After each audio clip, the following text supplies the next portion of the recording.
Pria itu ingin menemukan seorang gadis perawan di nikah. Dia menculik seorang gadis yang belum dewasa. Dia menempatkan gadis itu di ruang bawah tanah.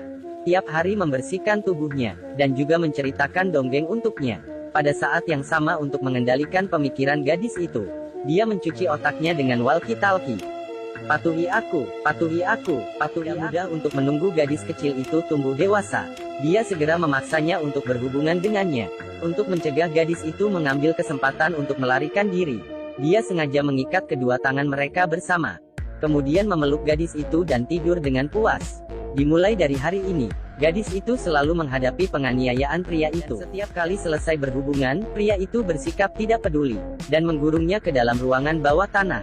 Setelah pria itu pergi, ekspresi menawan dari gadis itu tiba-tiba menjadi dingin. Dalam penahanan yang berkepanjangan, pria itu berpikir dia sudah berhasil mengendali gadis itu.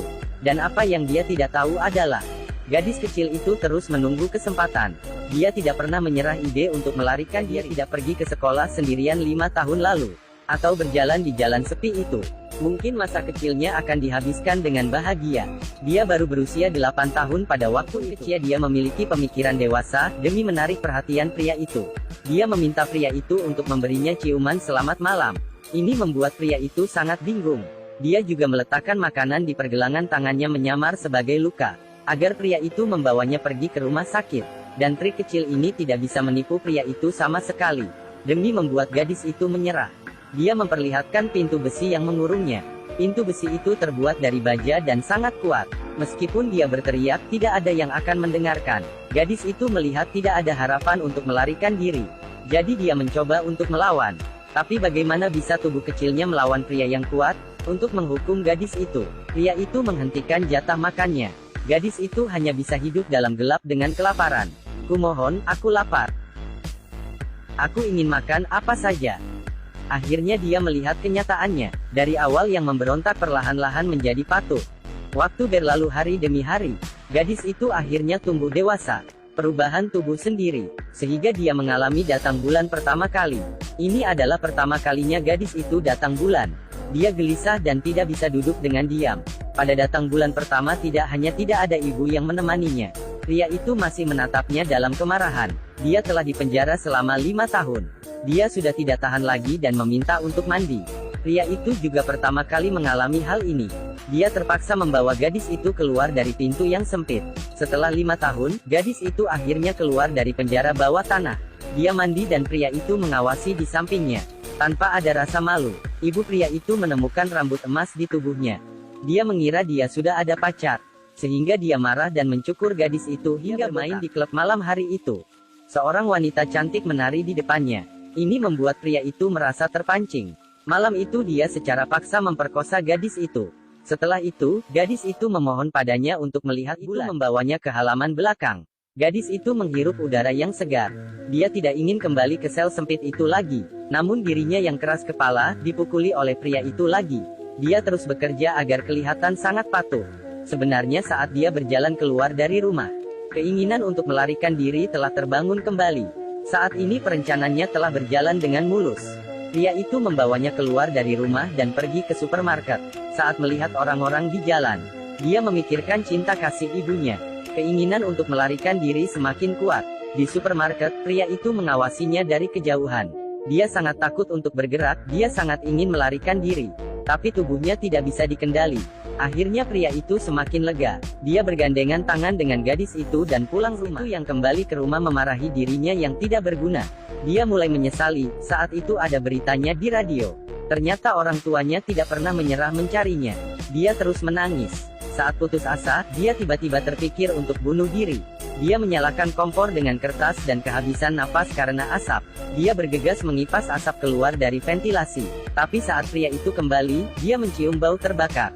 Sehingga dia memukulnya lagi. Mulai hari ini dia bekerja keras setiap hari. Seperti seekor kucing yang patuh sehingga membingungkan pria itu.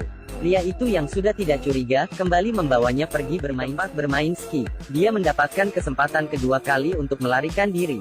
Kali ini dia memberitahu diri sendiri agar tidak gagal lagi. Gadis ini berpura-pura masuk ke kamar mandi. Tiba-tiba terdengar suara di luar. Gadis itu memakai celana dan segera keluar. Rupanya seorang wanita sedang berdandan di depan cermin. Dalam keraguan gadis itu berjalan mendekatinya. "Selamatkan aku Natasha yang diculik." Ternyata gadis ini sudah diculik selama 8 tahun.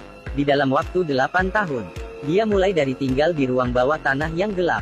Kemudian pria yang sudah tidak mencurigainya membawanya pergi ke tempat bermain ski. Gadis itu mengira dia akan diselamatkan kali ini. Tapi wanita itu adalah orang asing.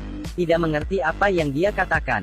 Saat wanita itu keluar dari pintu kamar mandi, pria itu merasakan ada yang salah dari ekspresi wanita itu. Dia membawa gadis itu pulang rumah.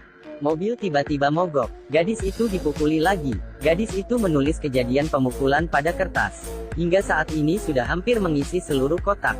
Hari ini adalah hari Natal. Pria yang selalu memukulinya membelikannya gaun baru, bahkan menari di dalam kamar bersamanya.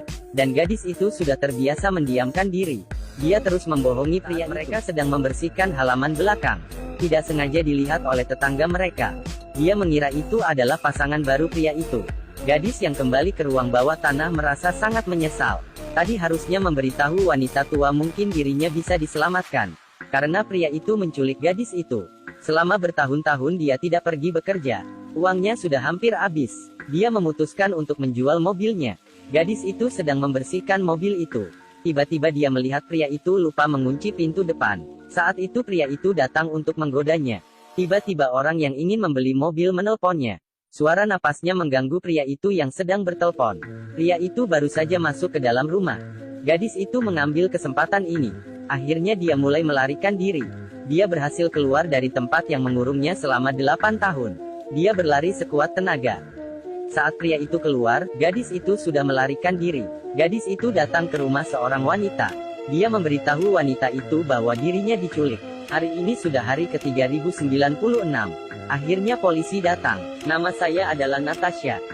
Saya diculik 8 tahun lalu." Gadis itu menerima telepon dari polisi. Dia dan suaminya pergi ke kantor polisi. Akhirnya mereka bertemu kembali. Film ini adalah kejadian nyata. Gadis Austria Natasha, selama 8 tahun setelah diculik, akhirnya berhasil melarikan diri. Pelaku yang mengetahui kejahatannya diketahui orang. Akhirnya juga seperti pria di film ini. Dia memilih untuk bunuh diri di atas rel kereta. Kemudian Natasha menulis sebuah buku 3096 hari yang menceritakan semua kejadian ini.